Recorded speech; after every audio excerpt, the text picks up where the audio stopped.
Good morning, community. It's RJ back with another video, so let's get to it. Today's Mike Schmidt item of the day, an old VHS tape, 1997, I'm sorry, 1987, 1987 by Rainbow Home Video. It was called That Ball's Outta Here, the Mike Schmidt story. It is the official video commemorating his 500th home run. It's a lot of fun if you can get a chance to watch it. I don't know if it's on YouTube at all. Never bothered to check. But it goes through the whole year. Well, I should say the year, because it only took him till mid-April to get it, his 500th home run in 1987. But it goes through a lot of the preparations, a lot of media hype surrounding him, a lot of what his teammates were up to, multiple images of the home run itself, a lot of fun stuff, a lot of history of Mike's career up to that date too.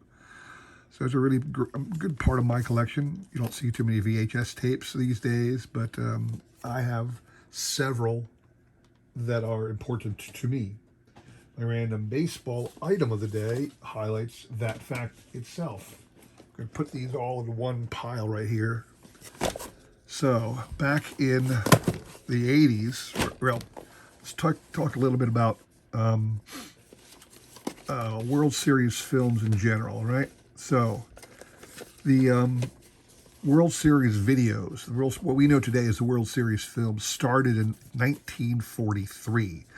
And at that time, it was done by Major League Baseball Productions simply as a way so that the troops overseas during World War II could get the highlight reels of what happened in the World Series. That's really the only reason they made such a film. And obviously the war went a couple more years, so 43, 44, 45. They certainly made it for the troops overseas, but they got into the pattern and they never stopped making these films. And back in the day, you would get one of these VHS tapes. So they had the same look. The World Series logo was about the same every freaking year.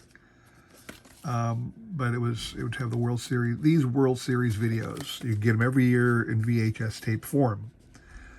Then, I can't remember the exact year, but when they switched to DVDs, they stopped making collections. They stopped that pattern. They don't look the same anymore. Every year, the DVD film of the World Series looks different. The packaging is different. You no longer have this set collection. And in fact, around about 2000, they put together a box set of every World Series film on DVD.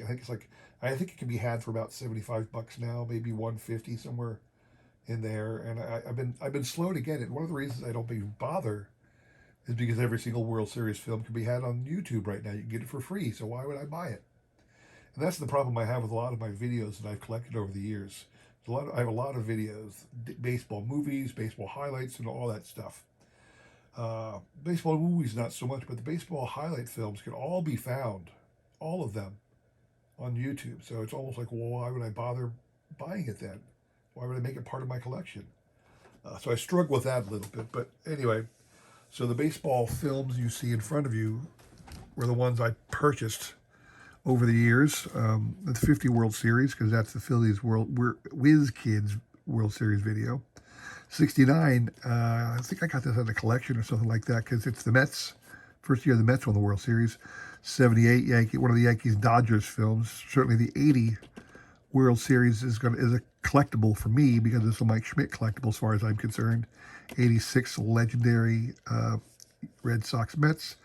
And then the 91, I think I got that because that was like one of the best World Series ever, the way it played out, the 91 World Series. So these are the ones I actually have in this set format. I don't know why I never got the 83 Phillies video. I'm going to have to track those down. But again, why would I get them? I can watch it on TV anytime, or on YouTube anytime I want. So anyway, these are my random baseball items of the day. VHS tapes from the old World Series collection. So, today's trivia question. Prize that you're going to be shooting for real quick. This here is from 2000, the Pacific trading card company, the Pacific Crown Royale 2000 card of Tampa Bay Devil Rays star Fred McGriff. Now, he wasn't necessarily a Devil Rays star, but he was this year. And the whole Crown Royale set from 2000, about 150 cards, somewhere around that. They're all die cut with this pattern crown on it. And this was the Fred McGriff version, one of the newest Hall of Famers. Card number 134 out of the set. Look at him in his Devil Rays attire. So that is your prize for this question. On this day in history question. So today is September the 6th. On September the 6th, 1996, this player joined Hank Aaron and Willie Mays as the only two players to have, this player was the third, the only players to finish their career with at least 500 home runs and at least 3,000 hits. So on this day in baseball history, September the 6th, 1996, this player joined those two players. Name the player who achieved this feat, 1996, September the 6th. And, send me an email. I will include my email in the description below, along with a repeat of that question. You will have today and tomorrow to answer, and we will pick a winner on Sunday, all right? Good luck to everybody with that. So, today, just a small set to show off for you. This set was an insert set in the 2019 Topps Archives release.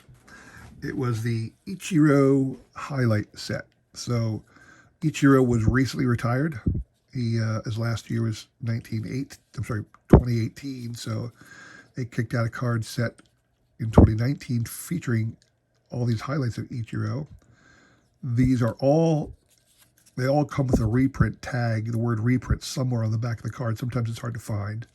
And it's funny, they actually, let me go through them for a second here now. So this is the 2001 version. It's a dead-on reprint, except you don't really see the word reprint unless you look for it. And where was this one? I know it was somewhere. Right here under the word Topps. If you look down there under the word Topps, you'll see the word reprint. So all of these, actually they have this little Ichiro Topps Archives, Archives 2001, 2018 Ichiro. They all have this little foil logo, and so you'll see the foil logo on all the cards. That's another way to differentiate it. So his 2001 rookie card, 2002. It's interesting, even so here it is, the first year, 2001, they actually said Ichiro Suzuki on the card. But I think after that, they never did it again. For whatever reason, Ichiro became a one-word player. I don't know if there's, I don't know how many other one-word players you had out there. They just said his first or last name, Ichiro. He might be the only one. I mean, Nomo, they would call Hideki Nomo. There's a lot of times they'd say Nomo, but it was almost always Hideki Nomo or Ichiro. It was always Ichiro. No one ever called him Ichiro Suzuki. They just called him Ichiro. This is 2002 reprint card. 2003, the blue border, which is just as bad as the black borders. 2004, I'm a big fan of the 2004 set. I like the design, I like the foil reprint, or what do I want to say, the foil image matching the regular image. I always thought it was really cool. 2005, still the Mariners. 2006, 2007, the black borders with the square patterns in the corners. I never liked that design. It just looked, what was the point? What was the point of the black squares in the squares in the corners, 2008, Phillies World Series here, hooray. 2009, like this one too, but it's hard to read the names sometimes, especially on the back. It's really weird. Didn't like the back design, but 2008, or 2009, excuse me. 2010. There's something weird coming up here. 2011. Look on the back, goes up to 11, or up to 10, so it's 2011 card. This one on the back. This is the 2012 variety. It says Ichiro here doesn't have his second name in the box like you would normally. Okay, so this is the 2012 version of Ichiro's card. For whatever reason, the next one is the 2015. They skipped 3 years, and I have no idea why. Now, this is not, it's not like I'm missing the card. You can see every card is numbered with a special number. The number, it doesn't reprint the number of the actual card. It has an I-1 through 16, Ichiro 1 through 16. So you know, I know I'm not missing one of the cards in this set. It's just that they skipped 3 years for some reason. So these are the Marlins now. Here he is. This is a great view right here. I love that image.